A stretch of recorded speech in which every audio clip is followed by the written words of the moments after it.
Lalu bagaimana pembagian lempeng-lempeng di bumi itu? Seperti ini ya. Kita lihat di sini adalah lempeng di mana India bertabrakan dengan Asia ya. Amerika Selatan ini berpisah dari Afrika. Nah, di setiap garis lempeng ini aktivitas vulkaniknya sangat tinggi, baik itu divergen ataupun konvergen, itu menimbulkan aktivitas vulkanik. Maka tidak heran kalau di pegunungan-pegunungan di Sumatera, Jawa itu bisa aktif. Misalnya Gunung Sinabung, Gunung Merapi di Jawa, itu aktivitas vulkaniknya itu sangat aktif sekali karena di sanalah. Dan kita juga rawan dengan gempa bumi, betul kan? Karena di sana ada lempeng-lempeng yang saling bergerak dan saling bertabrakan, ada yang saling memisah. Begitu juga dengan Jepang, Korea di bagian sini. Karena mereka dekat sekali dengan lempeng, maka Jepang itu sering diguncang oleh gempa bumi. Karena adanya pemisahan, kemudian penyatuan itu, maka dampaknya adalah kepada persebaran hewan.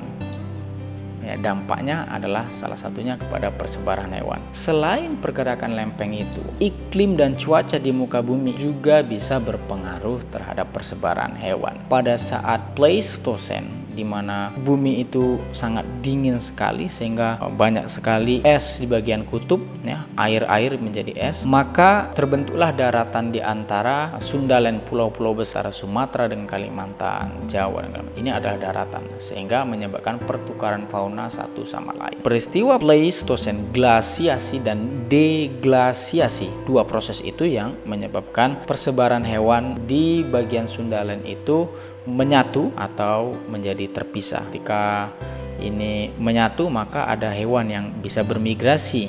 Kemudian ketika terpisah, mereka terhalang oleh pemisah itu berupa lautan. Contoh yang pertama adalah zoogeografi keluarganya Camelidae ya, atau unta-untaan ini. Ya. Jadi berdasarkan analisis para peneliti menggunakan DNA fosil dan lain sebagainya, diketahuilah bahwa unta yang ada di Arab, ancestornya atau nenek moyangnya adalah unta yang ada di Amerika Utara. Lalu perjalanannya adalah ke utara menuju atas sini dan ke selatan menuju Amerika Selatan. Sekitar 8 juta tahun yang lalu sampai 14.000 tahun yang lalu itu adalah masa Pleistosen. Seperti yang saya bilang tadi, adalah proses glasiasi dan deglasiasi. Air laut surut ya karena banyak es yang membeku di bagian kutub ya, baik utara ataupun selatan. Maka selat yang memisahkan Neartik dengan Paleartik, air lautnya kering sehingga hewan-hewan bisa bermigrasi. Ada yang dari Paleartik ke Neartik, ada yang dari Neartik ke Paleartik. Salah satunya adalah kelompoknya unta ini.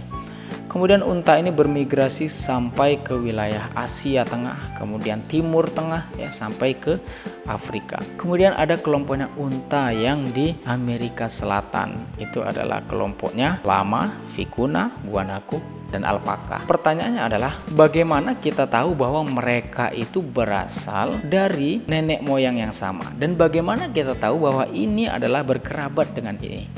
Semua jawabannya adalah ada di DNA. Jika kalian pernah melihat kecelakaan pesawat terbang misalnya ya, maka seluruh keluarga dari korban atau penumpang pesawat itu dikumpulkan, diambil sampelnya untuk diuji DNA-nya. Maka tidak akan ada yang tertukar. Begitulah hal itu bekerja ya. Bagaimana kelompoknya lamini, lama, vicuna, guanaco, alpaka ini itu bisa dikatakan sama dengan unta yang ada di Asia dan Afrika. Maka diketahuilah dari fosil-fosil yang telah ditemukan bahwa nenek moyang mereka itu adalah Protylopus petersoni, Poebrotherium wilsoni, Procamelus occidentalis, Megatylopus gigas, kemudian ada Camelops hesternus. Seiring perjalanan waktu mereka mengalami evolusi ya. Dari awalnya yang di Amerika Utara sampai di Asia ini berpunuk 2, sampai di sini berpunuk 1. Dari gambar ini ada yang aneh ya, di Australia kenapa bisa ada unta? Ini karena persebarannya ada unta ini, dromedari ya. Nah, unta yang ada di Australia itu adalah bukan natif Australia atau bukan asli Australia. Itu adalah hasil introduksi dari kelompoknya dromedari. Jadi sekitar 40 sampai 32 juta tahun yang lalu itu nenek moyang unta itu adalah kelompoknya Poebrotherium.